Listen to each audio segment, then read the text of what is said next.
Good evening, I'm Jacqueline Bennett in the Current 4 Weather Center with an update on your forecast. Take a look at our high temperatures from today. Very similar to yesterday with a couple of exceptions. Along the coast, temperatures were in the 60s, and that had to do with those low clouds that stuck along the coast for today, thanks to a little disturbance offshore. We'll talk about that here in just a second.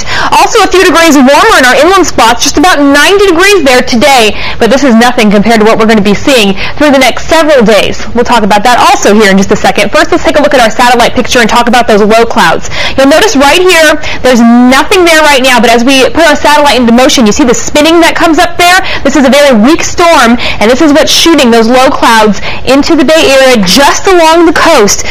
This dry air that you see, though, that's going to start to build in, and really those low clouds are going to get pushed offshore. So we're going to see a lot more sunshine over the next several days and warmer temperatures. Warmer temperatures thanks to this. Typically, we see these cool sea breezes flowing inland. This black line you see here is called a thermal trough. It's a semi-permanent feature in our forecast. So this is pretty much always where it sits, and that's why it's always cooler around the bay and warmer inland. Inland gets more of the influence of those dry, warm winds from our inland spots.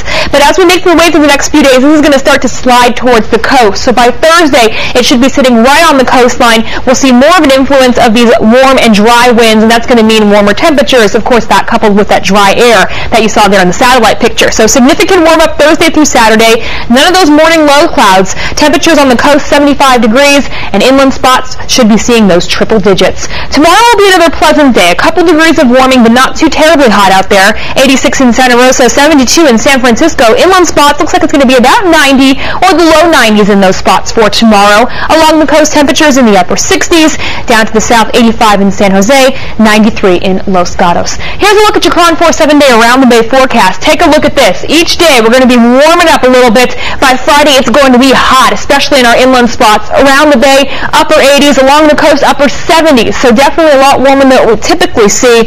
As we make our way through the weekend, though, we're going to see the first half of the weekend hot. The second half of the weekend starts to cool down. Into next week, we'll be back to our typical pattern, night and morning low clouds, and temperatures much closer to where they should be. That's going to do it for your update for now. From the Cron 4 Weather Center, I'm Jacqueline Bennett.